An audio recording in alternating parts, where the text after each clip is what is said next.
Tudo que você possa imaginar de simpatia. Eu já vi tanta coisa, acho que eu já vi até. Os livros que mudaram a história. Dá uma olhada nele, deixa eu ver se eu peguei aí saúde. Tá bom, Xará? Mais ou menos, Joãozinho. Vamos fazer um cerco aqui do... Não posso te dizer não. Parece que está em terceira dimensão. Entendeu? Parece que não está mais para cá. O senhor recebeu para acompanhar? Você sabe onde eu estava indo naquela hora que você foi comigo?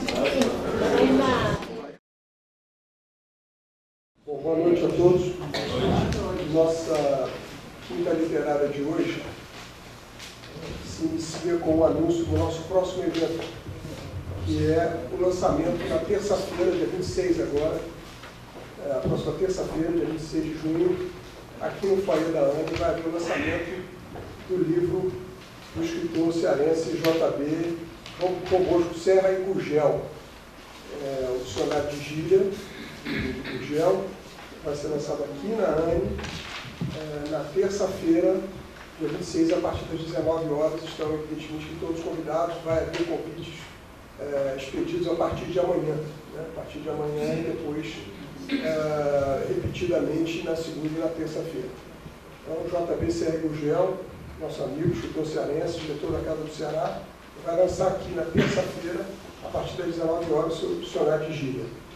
E a noite de hoje, também, não posso deixar de fazer logo o registro, culminará com o lançamento, por falar em lançamento, o lançamento do livro de nosso diretor e amigo, nosso secretário, Jolimar Correia Pinto, que vai lançar aqui o seu livro de poemas, versos e placados. Logo após a palestra da Sônia Helena, nós vamos nos dirigir ao Foyer da ANE para confraternizar em torno da Sônia Helena e também em torno do nosso outro colega de diretoria, associado muito querido, que vai lançar o seu livro aqui hoje. Esta noite, de 21 de junho, por uma coincidência das mais felizes realmente, é dedicada a Machado de Assis, que é o aniversariante do dia, nascido em 21 de junho de 1839, portanto, há 179 anos. Isso é uma data da própria nacionalidade. É uma data que nós vamos, os que tivermos a fortuna de daqui a 21 anos ser contemporâneos do segundo centenário de Machado de Assis, vamos ver o que isso representa para a cultura brasileira e para o nosso país, né? Para o próprio Brasil. Foi o nosso maior homem de letras, certamente, e também um dos grandes escritores da própria língua portuguesa, né? Do nosso próprio idioma. Então, evidentemente que, havendo uma coincidência tão favorável, né, de a gente fazer essa quinta literária no dia do aniversário de Machado de Assis, isso não foi previsto, não foi agendado dessa forma, é apenas uma questão de calendário nosso, né? Eu não posso deixar de dedicar a Machado de Assis a noite de hoje. E, reitero, dia 26 de junho, terça-feira, com o lançamento, e hoje, após o lançamento do Gurgel, do dicionário de gíria, e após a palestra da Sônia Helena, no Foyer da ANE, num coquetel oferecido pelo casal Sônia Helena e Luiz Alberto, né, com uma colaboração do próprio Jolimar, nós vamos confraternizar em torno dos nossos amigos escritores. A primeira mulher a ingressar na Academia Brasileira de Letras, em 1977, a cearense Raquel de Queiroz, recebeu tal consagração como consequência natural do prestígio de uma fatura literária composta, mormente, de romances e crônicas, que se situa entre as mais importantes da literatura brasileira no século passado.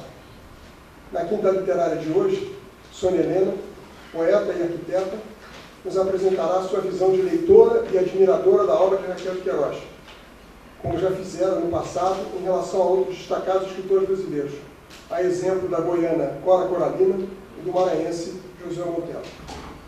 Após a palestra de Sônia Helena, os presentes estão convidados a participar no foyer deste auditório do lançamento do livro Versos Implacáveis, de autoria de nosso associado, diretor e amigo Jolimar Correia Pinto.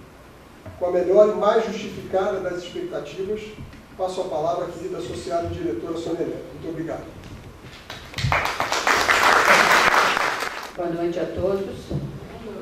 Muito obrigada, Fábio, por mais uma vez permitir que eu tente falar sobre uma escritora importante na vida brasileira, sabendo que existem aqui não sei quantas pessoas que talvez pudessem falar muito melhor que eu. Mas, enfim, vamos lá, vamos tentar.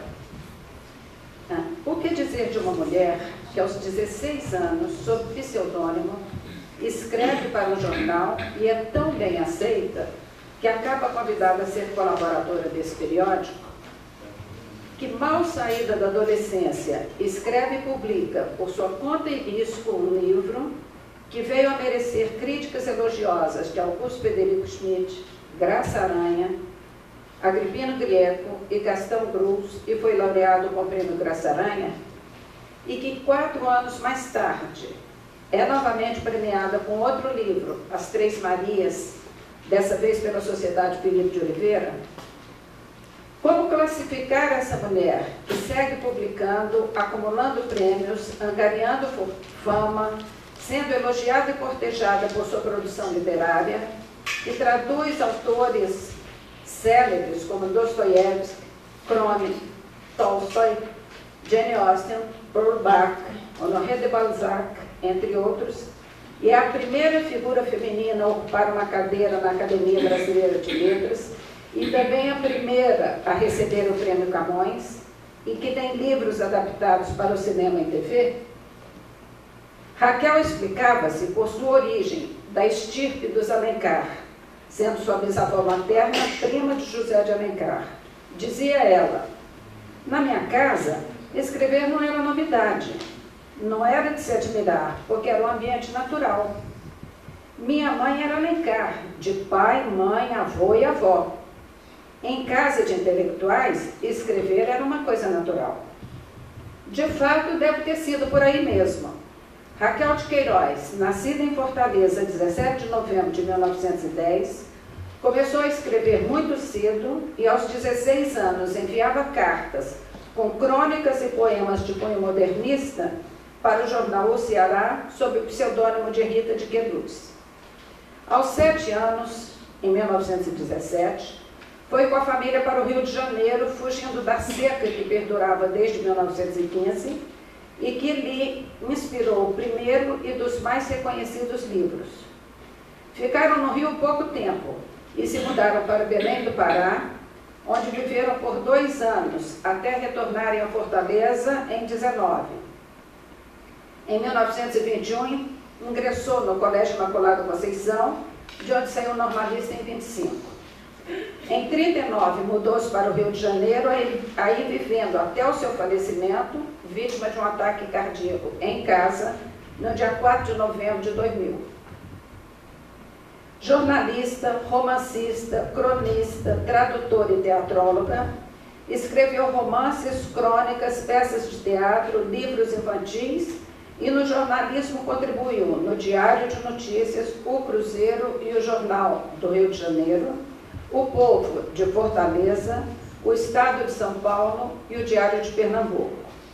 Entre suas obras incluem-se O 15, João Miguel, As Três Marias, O Galo de Ouro, Lampião, A Beata, 100 Crônicas Escolhidas, O Menino Mágico, Dora Doralina, Memorial de Maria Moura, Não Me Deixe, Suas Histórias e Sua Cozinha, além de O Padrezinho Santo, peça para a TV, inédita em livro.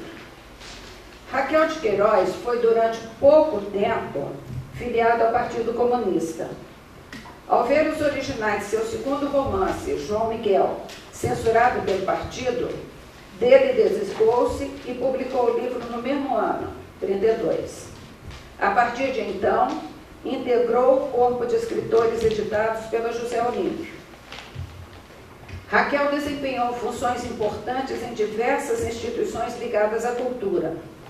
Integrou o quadro de sócios efetivos da Academia Cearense de Letras, foi membro do Conselho Estadual de Cultura do Ceará, e do Conselho Federal de Cultura, desde a sua fundação até a extinção em 89.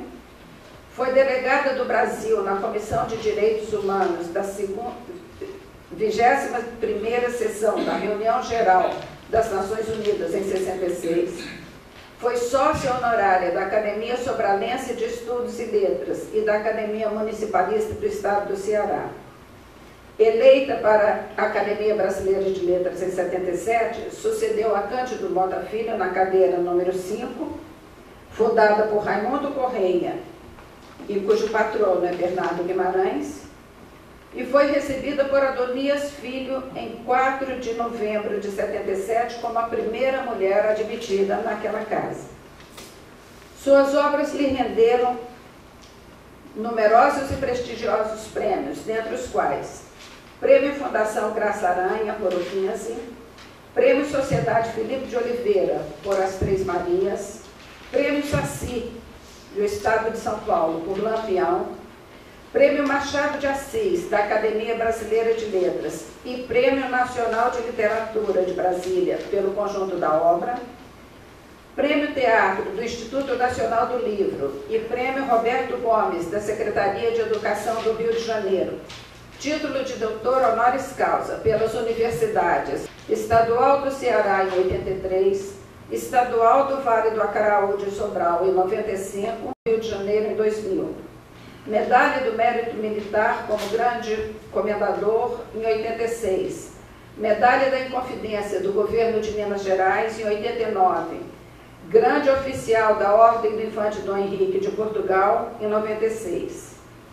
Em 85, Raquel de Queiroz foi honrada com a inauguração da creche Casa de Raquel de Queiroz, em Tel Aviv, sendo a única escritora brasileira a contar com essa honraria em Israel. O que mais me chama a atenção na obra de Raquel de Queiroz é a sua fidelidade às raízes cearenses, aos costumes, ao estilo de vida, ao sofrimento resultante da seca, tão vivos na vida nordestina.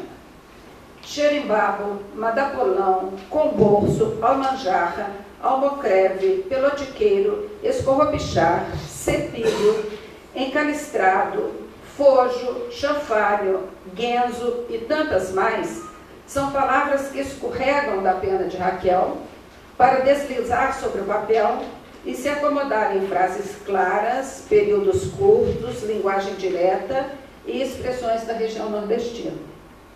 A fidelidade às suas raízes tanto é encontrada nos romances como em muitas das crônicas, tal como em Cantiga do Navio, escrita em 52, um diálogo revelador da sua preocupação com as levas de retirantes a sair do Nordeste e tão poucos a voltar, como mostra essa parte do diálogo. Navio navegando dia e noite, noite e dia, entre onda e tempestade navio, para onde ides? Vou para Amazonas, minha gente. Minha rota é para o norte. Vou levar esse bando de retirantes para ganhar dinheiro, para tirar borracha, tremer de febre e de fome, se acabar na mata perdida. Que é isso? Tanta rede na vossa proa, navio do mar salgado. Ora, minha gente, isso tudo é retirante que eu vou levando de volta. Minha rota é para o Nordeste. Mas tanta rede vazia, tanta rede balançando sem ninguém dentro, tanta rede. Ora, meu Deus, que pergunta! São as redes dos que ficaram. Ou pensa que tudo volta? O Amazonas é verde por fora e preto por dentro. Quem para lá se bota, vai correndo o seu risco. Sei lá quantos a cisão pegou, sei lá quantos a onça comeu, cobra d'água laçou dentro do rio. Menino de barriga grande, mulher magra de tosse funda, homem de cara balofa, tudo isso de certo ficou. Eu só os recebo e despejo. Não conto quem vai e quem volta. Não sou guarda de ninguém. Também cabe destacar nos escritos de Raquel o texto limpo, claro e direto, de fácil leitura, como se o leitor estivesse a ouvir histórias contadas pelos narradores. O 15, de 30, obra de cunho social, traz uma narrativa profundamente realista da luta contra a seca nordestina, da resistência de Vicente, da jovem Conceição e sua avó, Mãe Márcia, dos retirantes Chico Bento, Cordulina e os filhos, um deles morto na viagem, do amor não revelado entre Vicente e Conceição, dos silêncios entre eles. O livro remete-me a João Cabral de Melo Neto. A mesma vida severina, a mesma morte esquecida, a mesma cova rasa, a mesma desesperança do nordestino, sem outra coisa a fazer a não ser assumir-se retirante e ainda assim, ou por isso mesmo, conhecer a fome, a miséria, o sofrimento e a morte. A prosa poética de O 15, como em Chico Bento parou, alongou os olhos pelo horizonte cinzento, o pasto, as várzeas, a caatinga, o marmeleiral esquelético, era tudo de um cinzento de borralho. O próprio leito das lagoas vidrara-se em torrões de lama ressequida, cortada aqui e além por alguma pacavira defunta que retorcia as folhas empapeladas.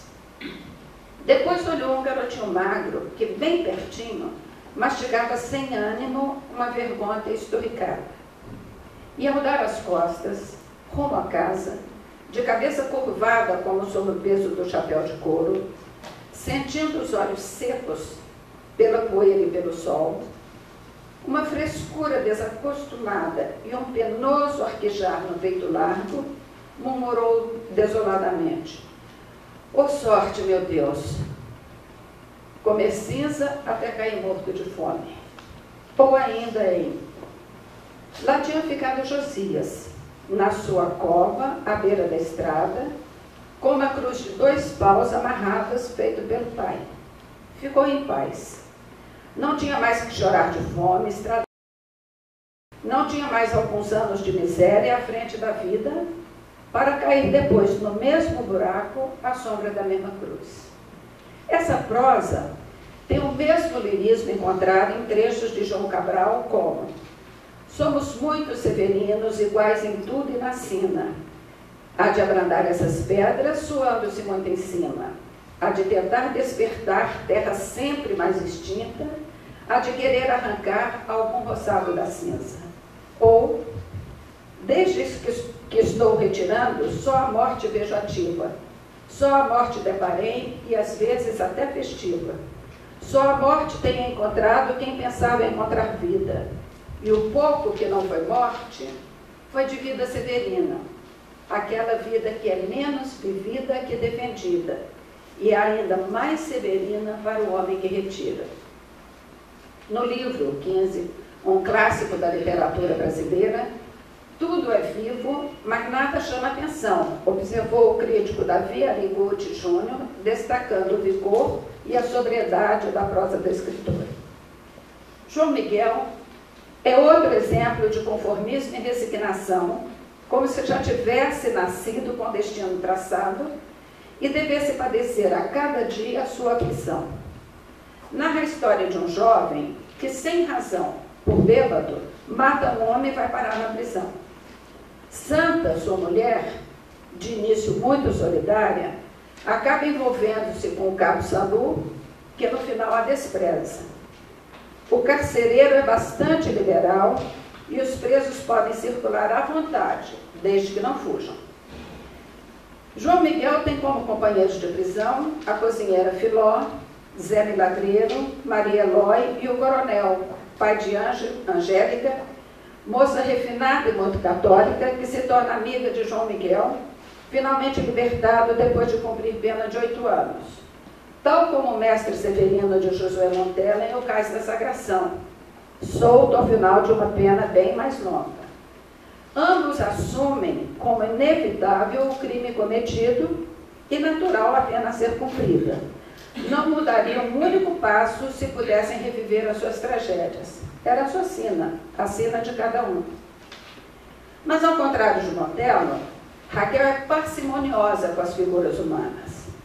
Vale-se de poucas personagens centrais e poucas outras, ocasionais ou acessórias, apenas para compor a narrativa. Segundo ela, personagens não são inventadas do nada, e sim compostas a partir de características, tiques, dizia ela, de diversas pessoas da vida real. Tinha uma predileção pelas Marias, nome escolhido para diversas de suas heroínas. Caminho de Pedras, de 37, de cunho sociopolítico, foi escrito na era Vargas. Raquel havia sido presa naquele ano. Fala de um grupo de jovens idealistas, revoltados com o governo, pretendendo uma revolução que traga a igualdade de classes.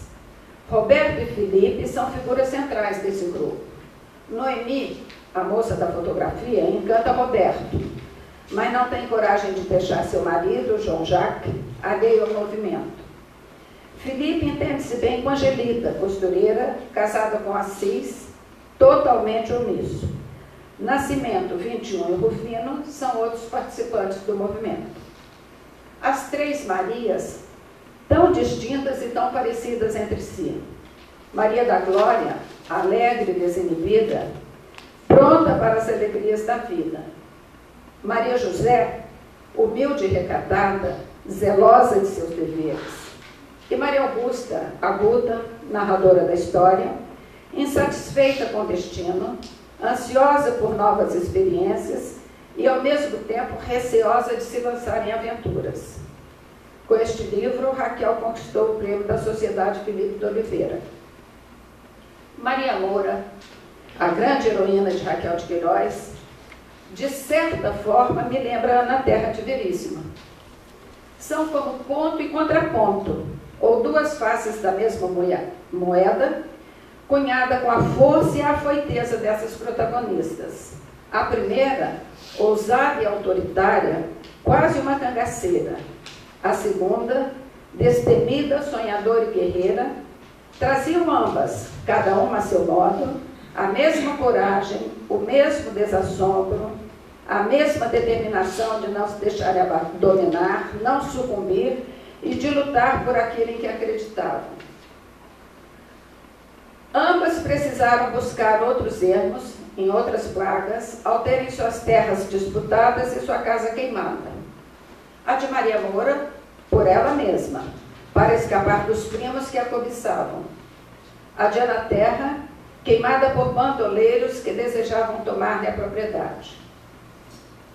Cirino e Pedro Missioneiro despertaram em Maria Moura e Ana Terra sentimentos contraditórios, ao mesmo tempo em que, cada uma, a seu modo e com seu amado, os desprezavam, nutriam por eles uma paixão incontrolável que as levou a uma entrega avassaladora a lhes mudar a vida de forma definitiva e irreversível. O Menino Mágico, escrito a pedido de Lúcia Benedetti, surgiu das histórias que Raquel inventava para os netos, tal como Os Meninos Verdes, de Cora Coralina. Aliás, assim como Cora, Raquel começou a escrever bem jovem, colaborando com periódicos de sua cidade. Porém, enquanto Cora teve sua produção literária suspensa por muitos anos, Raquel seguiu escrevendo e publicando sempre. Ainda como Cora, Raquel gostava da cozinha e se dizia melhor cozinheira que escritora. Um de seus últimos livros, Não Me Deixes, traz o nome da fazenda herdada da mãe, em Quixadá, e trata de suas histórias e sua cozinha. Se Cora teve Carlos Drummond de Andrade como padrinho literário, pois foi a partir dos seus comentários sobre os livros dessa goiana que ela teve o reconhecimento nacional de seu valor como escritora, Raquel atribui esse papel a Augusto Frederico Schmidt, afirmando que ele chegou a ficar na livraria sugerindo às pessoas a compra de O 15 e que posteriormente a estimulou a escrever outros livros. O 15 e Dora Doralina foram adaptados para o cinema. Memorial de Maria Moura, com o qual ganhou o prêmio Camões, foi adaptado como minissérie para a televisão e transmitido em mais de 10 países. Apesar desse sucesso todo, Raquel não gostou da adaptação. Segundo ela, As personagens têm uma memória histórica que a televisão, por ser imediata, não consegue captar. A capacidade narrativa de Raquel de Queiroz apresenta-se com atraente diversidade. Se em Três Marias e Dora Doralina, outra Maria, Maria das Dores, escreve na primeira pessoa, em Memorial de Maria Moura, ela se vale de 3 narradores, dando à história pontos de vista completamente diversificados. O de Maria Moura, a senhora e chefe suprema, o do Beato Romano, padre que deixa a batina após uma tragédia sentimental e depois de muita andança refugia-se na fazenda de Dona Moura, e o de Maria Alva, Maria novamente, prima distante que, tendo fugido de casa e dos irmãos com o artista Mambembe, acaba também por se socorrer com Maria Moura. Em contraponto à técnica de múltiplos narradores utilizados em Memorial de Maria Moura, Raquel escreve Dora Doralina na primeira pessoa, mas em 3 livros distintos, que bem poderiam ser independentes. O livro de Senhora, quando fala de sua juventude na fazenda Soledad, no interior de Ceará, com a sua mãe.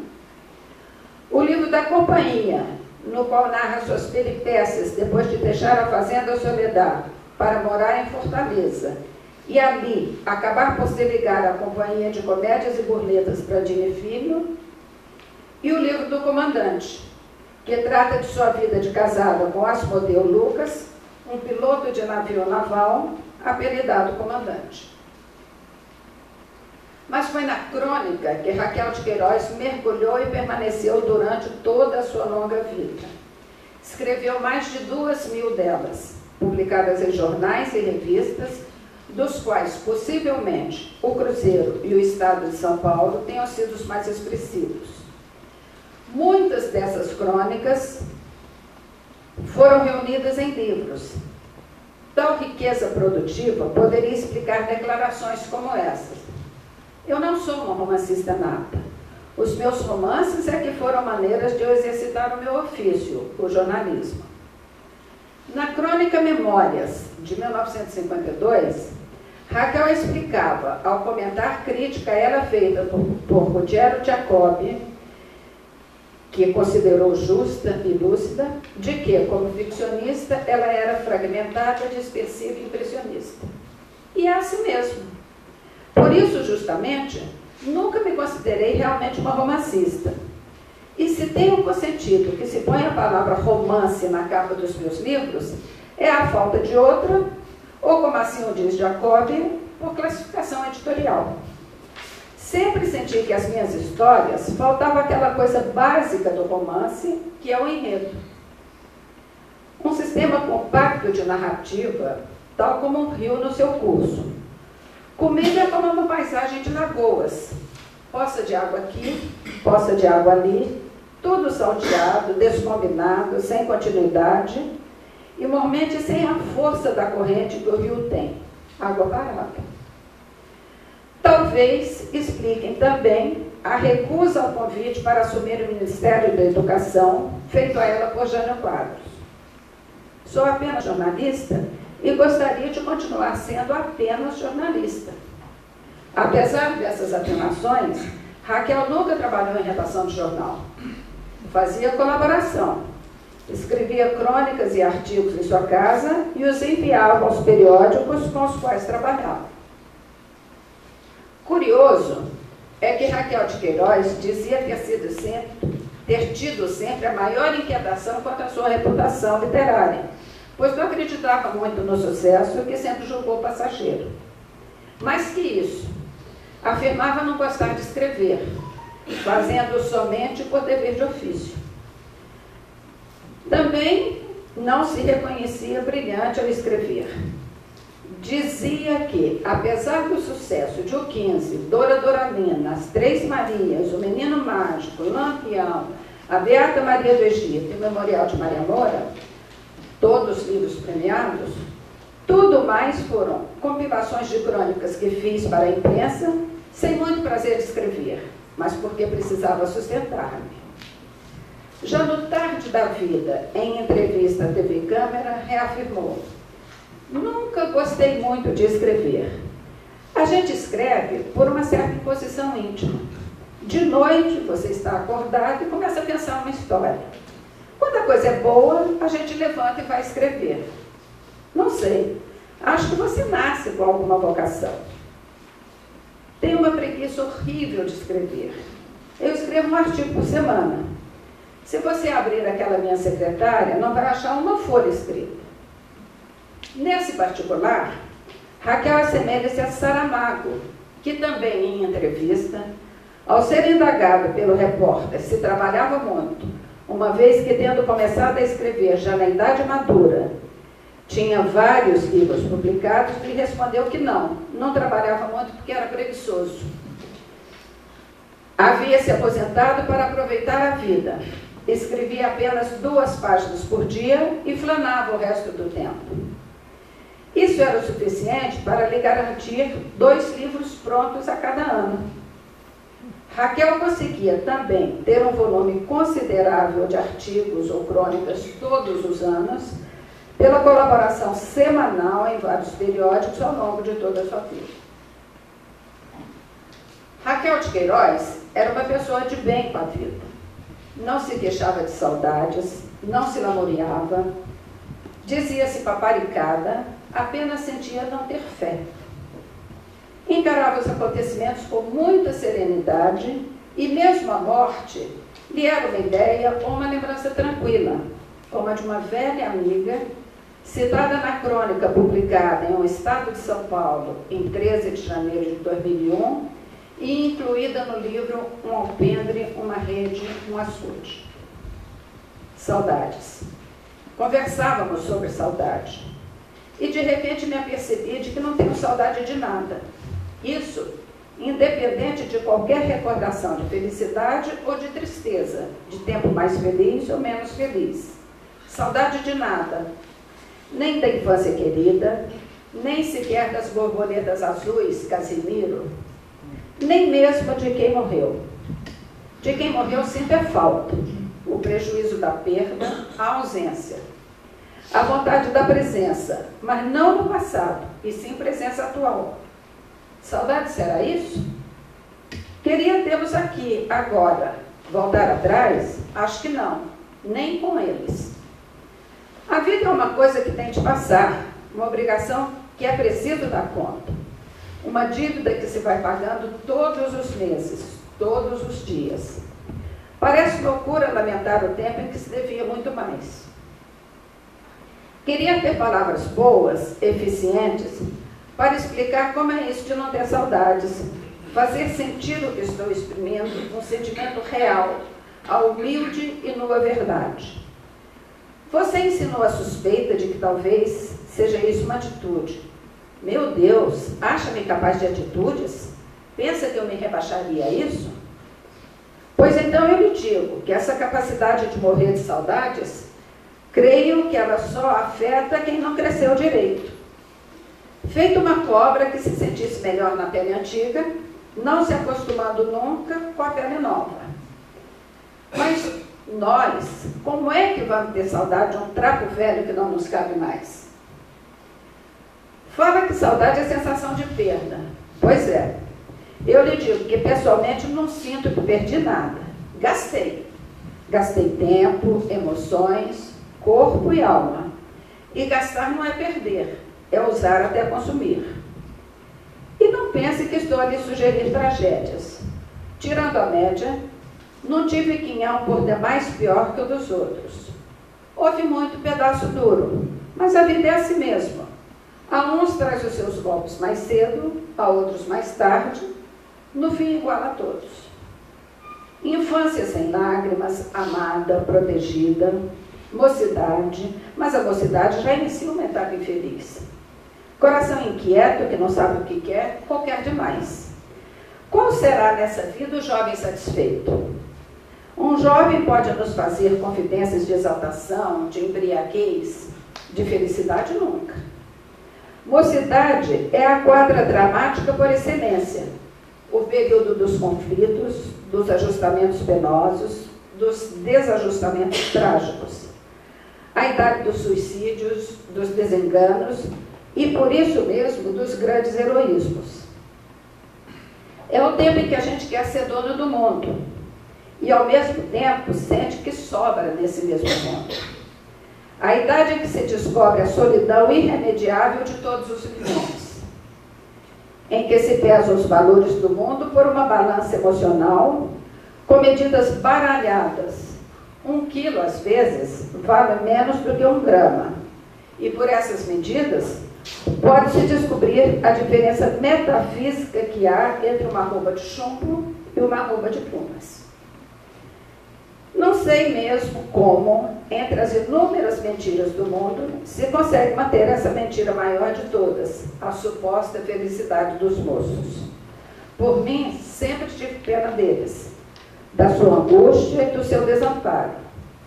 Enquanto a cidade a que chegamos, você e eu, é o tempo da estabilidade e das batalhas ganhas.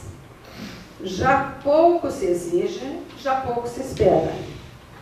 E mesmo quando se exige muito, só se espera o possível.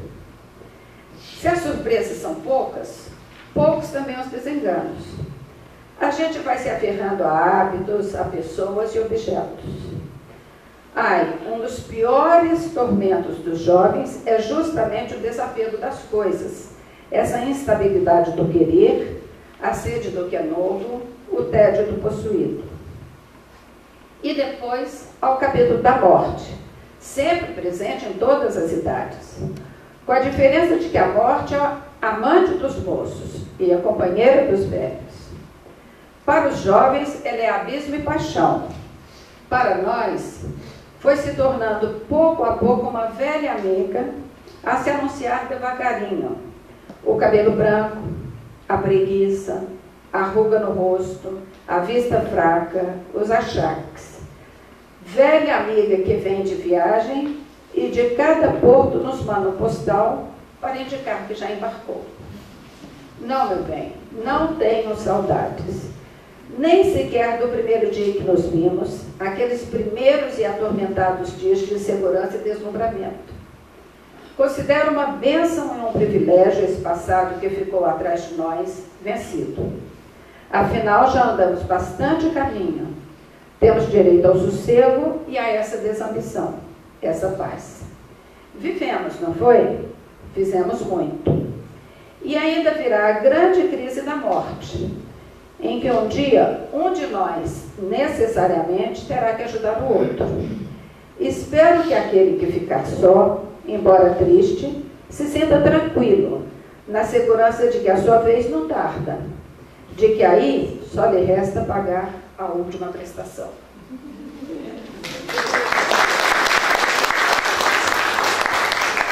Muito obrigado, Sônia Helena. Nossa primeira manifestação aqui agora é pedir desculpas a você, em particular, e a todos os presentes, porque hoje nós estamos inaugurando nosso novo sistema de som. E vocês talvez tenham ouvido, eu pelo menos aqui onde eu estou, ouvi as trovoadas que faltaram no Ceará em 1915, né? Porque realmente foi. Mas enfim, tudo que se experimenta, né? Implica riscos. E foi o que nós fizemos hoje aqui. Na nossa última quinta literária do semestre, nós tentamos inaugurar um novo sistema de som e houve essa interferência que, infelizmente, afetou o trabalho da noite, mas a Sônia Helena se desencobriu com o brilho de sempre e ignorou esse contratempo, vamos dizer assim, sem trocadilho, né? Eu queria agregar também que duas notas de rodapé ao que a Sônia Helena nos apresentou aqui hoje. A primeira delas, que saiu aprendi aqui agora com a Sônia Helena, que na Academia, né, fundada por Machado de Assis, pelo aniversariante do dia, 21 de junho, Raquel de Queiroz foi sucessora do ministro Cândido Mota Filho, que foi, eu digo isso com muita alegria, há outros presidentes da ANE aqui presentes, o presidente Core está presente, o presidente Danilo está presente, nosso fundador Anderson, nossa fundadora Lina, o ministro Cândido Mota Filho foi o segundo presidente da ANE.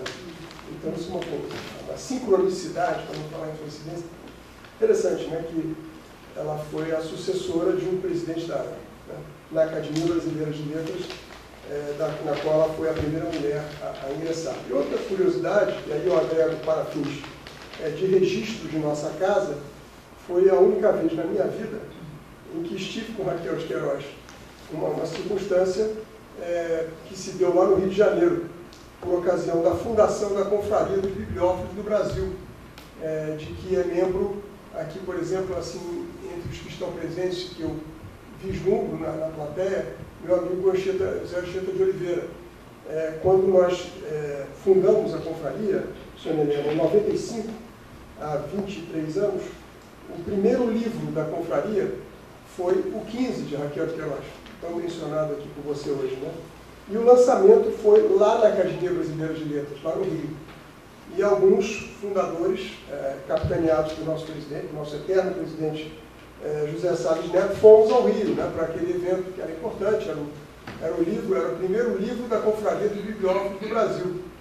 E lá na academia, foi muito bonito, teve uma recepção, etc. E a dona Raquel, né, enfim, todo mundo chamava de dona Raquel, mas enfim, ela estava lá, ficou mal parte do tempo sentada. Eu já era bastante idosa naquela ocasião. E os livros da Confraria, quem os conhece, sabe, são livros grandes, né, porque são livros, né, são livros que têm o componente artístico, né, plástico, né? E eu, puxa, estava ali, e todo mundo querendo falar com ela, eu não queria falar, só queria que ela autografasse o livro para mim. E me aproximei dela. Num determinado momento, ela ficou praticamente sozinha, falei, é agora. E peguei aquele livro imenso e me aproximei dela. Disse, a senhora podia autografar para mim? Ela virou e disse, eu já autografei todos os livros. De fato. No colofão do livro tem a assinatura da autora, quer dizer, o Salles deve ter tido esse cuidado antes. Sei lá, na época a Confraria tirava 200 exemplares, né? Hoje são 350, mas há 23 anos atrás, o primeiro, acho que foram 150 ou 200, enfim. Eu disse, não, eu já autografei todos. Aí eu fiquei realmente, eu achei que ia ter um autógrafo ali da Raquel de Queiroz, disse, não, já estão todos autografados. De fato, eu vi depois no colofão, tem a assinatura dela e do editor, que é o Salles. Então isso vale para todos os livros da Confraria, que hoje já são mais de 40, né? Então tira esse... Depois eu contei para uma outra amiga, para uma amiga cearense, escritora também, amiga de Raquel, ela, a Ana Miranda, amiga de Raquel de Queiroz, contei esse episódio para ela falou, eu peço desculpas retroativas, mas a Raquel era muito grossa mesmo, entendeu? Ela era uma pessoa assim, entendeu? Você foi lá pedir um autógrafo, e ela disse que já tinha assinado todos os livros. Então, era apenas para agregar isso à sua bela apresentação, Sônia Helena, porque foi a minha experiência, né, com ela. A única vez que eu estive com ela rapidamente, rápida e despachadamente. E também a alegria de mencionar que ela como aprendi aqui com você hoje, que ela é sucessora na academia, no dia do aniversário do fundador da academia, fundador e primeiro presidente da academia, né? Ela foi a sucessora de do segundo presidente da ANS, né? Com quem certamente a Lina e o Anderson conviveram, e, enfim, é possível até que o Danilo tenha convivido com o ministro também, o ministro Cândido Mota Filho. Se alguém quiser fazer alguma indagação, caminha, por favor. Helena, pelos momentos em que você faz uma aproximação entre o 15 e Morte e Vida Severina, do João Cabral, entre a Maria Moura e a Ana Terra, do Érico Veríssimo, é muito interessante essa percepção que você teve, né? A Raquel de Queiroz, eu a conheci, estive com a Raquel de Queiroz um dia inteiro na fazenda dela em Quixadá, fazenda de um nome belíssimo, né? Não Me Deixes, né? E eu comentei com Raquel, eu adoro o nome da sua fazenda. Ela disse, mas não tem a poesia que você pensa que tem, não. Isso é o nome de uma plantinha. Aí eu aprendi que é o nome de uma planta. As pessoas acham que eu dei esse nome, a fazenda Não Me Deixe. Não, é o nome de um arbusto, né, que existe aqui na fazenda. E eu diria que foi uma das pessoas mais desprovidas de vaidade que eu conheci na minha vida. Raquel não tinha nenhuma vaidade pessoal, ela nos recebeu com vestido de chita, com chinelo de couro, como uma sertaneja, que era o que ela gostava mesmo de ser. Não tinha vaidade sequer literária. porque ela não se dizia romancista, dizia que escrevia crônica por obrigação. Quer dizer, era uma mulher muito interessante, né? E uma figura, uma conversadora, uma causeuse, como dizem os franceses, maravilhosa. O que Raquel gostava mesmo era de conversar e de contar histórias. Eu, neste encontro na Fazenda Não Me Deixe, eu falei sobre a chamada geração de 30, o romance nordestino de 30. Ela disse assim, olha, de todos nós o melhor era o Graciliano.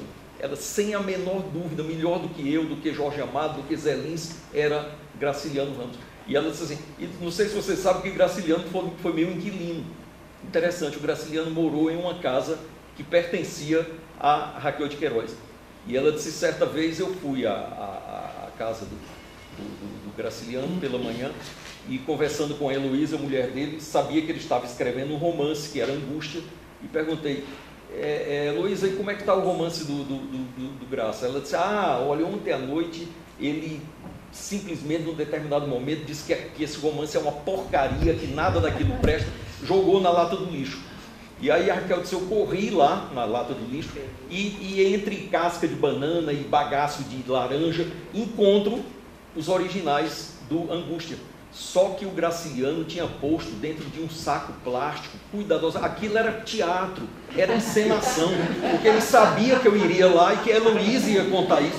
E ela dizia isso para o Graciliano, e o Graciliano ficava furioso que ela contava isso na Zé Olímpio, no famoso encontro de escritores na José Olímpio. Então, era uma mulher admirável, era uma mulher que eu acho que honra o Ceará e engrandece a literatura brasileira. E a despeito de não se dizer romancista, era uma grande romancista, né? Maria Moura é uma obra monumental, né? Um romance escrito por uma mulher já muito depois dos 80 anos, né? Então foi algo realmente... Então, parabéns em nome do nosso Ceará. Eu agradeço a bela homenagem que você prestou a Raquel de Queiroz.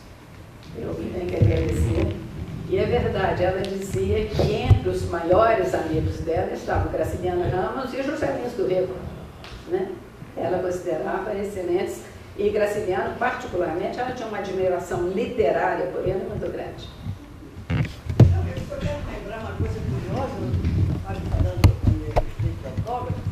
Quando a Raquel de Queiroz esteve aqui em 80, ela se dispôs a autografar, muitas pessoas levavam os livros dela. Ela não lançou nenhum livro. Eu cheguei com o meu 15, eu tinha comprado um sebo, edição original. E ela disse assim, mas nem eu tenho. Calada, né?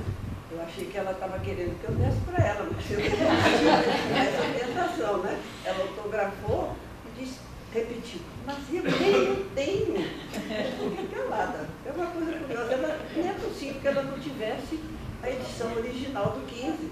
Eu achei que era uma coisa estranha, não sei explicar se é verdade ou não, mas ela afirmou, nem eu tenho. Eu guardei há muito tempo comprando no centro do Rio, guardei o livro. Quando ela esteve aqui, fui pedir para ela autografar, e ela ficou assim meio assustada com o meu livro. Não sei se é verdade. Eu digo sempre que a gente não precisa ser tão inteligente para entender tudo que as pessoas falam. Às vezes a gente não entende. Eu, por acaso, posso dizer... Obrigado, Lina. Eu posso dizer que eu já tive o privilégio de ver essa primeira edição que a Lina tem. É uma edição de 1930, porque Raquel de Queiroz publicou o 15 aos 20 anos de idade. Uma precocidade muito impressionante, né? E eu já vi essa primeira edição. Não é da Lina, não. É de um bibliófilo, um importante bibliófilo brasileiro, que já até falou aqui nessa casa em mais de uma ocasião. E tem essas preciosidades, inclusive a primeira edição do 15, que é de 1930. Foi essa que você, Lina, mostrou a ela para autografar, né? Você vê que ela era, né, essa situação sua foi um pouco mais suave que a minha, né? Porque na minha ela disse, não, todo livro está autografado já, meu filho, qualquer coisa assim. De fato, eu me assustei um pouco, recuei, pronto, fiquei com, de fato está lá no autógrafo, a última página lá no colofão. Eu queria agradecer muito a você, mais uma vez, junto com você falar para nós, com a dedicação com que você o faz, com o carinho que você tem por esta casa e pela profundidade com que você aborda os temas que você mesmo escolhe, né? Em todas as ocasiões que você falou para nós nos últimos anos, você escolheu os temas, né? Tanto Cora Coralina, quanto ano passado, quando você homenageou o centenário do embaixador José Montello, enfim. E hoje, essa bela apresentação, que pôde ser chancelada por vários de nós, tranquilamente, inclusive pelo próprio Caminha, que é biógrafo de Raquel de Queiroz, né? Então, realmente Mas, Fábio, permite-me só esclarecer. Biógrafo não. Na realidade, eu escrevi um pequeno livro, realmente é algo muito modesto, a convite do nosso fraterno amigo Antônio Carlos Sequim para a Academia Brasileira de Letras no ano do centenário de Raquel de Queiroz. Então foi publicada em 2010, ano do centenário, se chama Raquel de Queiroz, a Senhora do Não Me Deixes, porque foi exatamente a impressão que eu tive, que ela era uma senhora de fazenda, era uma sertaneja, como ela gostava de ser. Então é um livro muito modesto, não é nada, eu jamais teria a ousadia de me dizer biógrafo, muito menos de uma figura com a grandeza de Raquel de Queiroz. Esse certificado traduz a nossa gratidão, a nossa admiração, a nossa expectativa de que haja outras palestras suas aqui na ANE, porque elas são muito queridas e muito bem-vindas.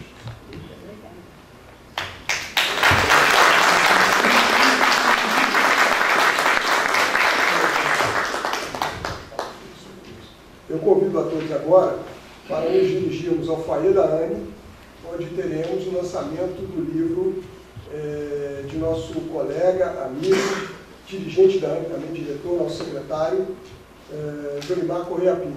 O Jolimar vai autografar o seu livro de poemas aqui no foyer da ANE. E o coquetel de confraternização será em torno da Sônia Helena e do Jolimar, e foi oferecido exatamente por eles, pela Sônia Helena e pelo Luiz Alberto, que é o marido dela, que é nosso querido amigo também, e pelo Jolimar. Eu agradeço a presença de todos. Lembro que terça-feira, no foyer, mais um cearense, né, porque essa noite está fortemente cearense aqui hoje.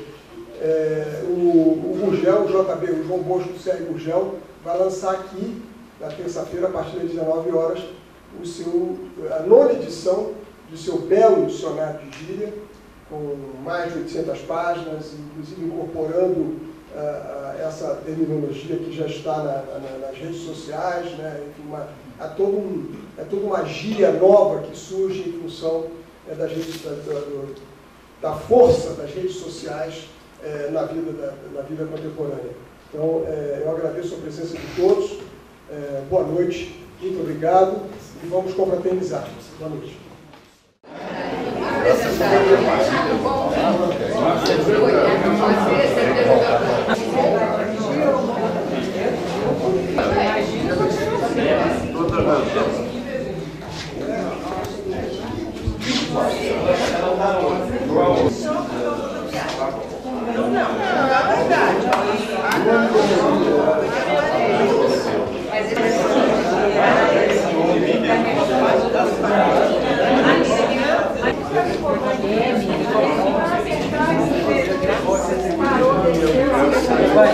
Também sou.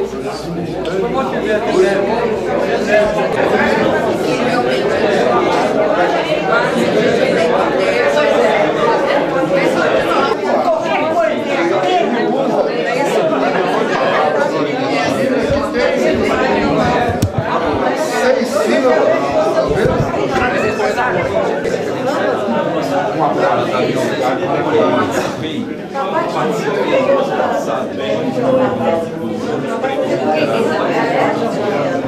e é o prêmio César.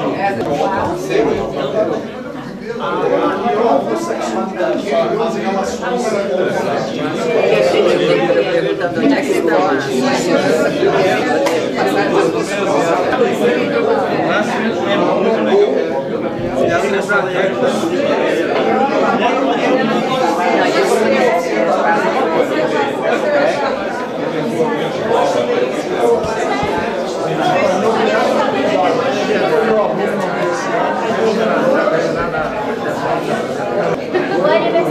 de janeiro.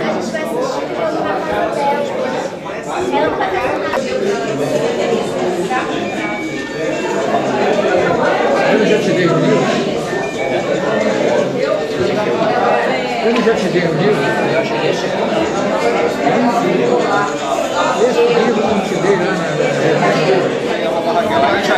Aí já é.